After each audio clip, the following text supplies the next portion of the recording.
Alright, so for number 5, it asks you identify which one of these are parallel. So in order to have it be parallel, they have to have the same slope. So in order to determine the slope, I need to solve for y. So if I start with the first one and I solve for y, I'm going to subtract 3x. So y equals negative 3x plus 3. Alright, so for the second one, I have 6y plus y equals 3. So I'm going to subtract 6y. And y equals negative 6x plus 3. So I know that 1 and 2 are not parallel, so I can go ahead and get rid of that.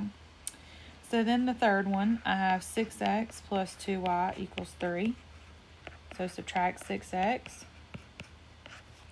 So 2y equals negative 6x plus 3. Divide by 2 and simplify. So 6 divided by 2, 3 divided by 2. So it's going to be negative 3x plus 3 over 2. So the first one and the last one both have a negative 3. So therefore, my answer that is parallel is B.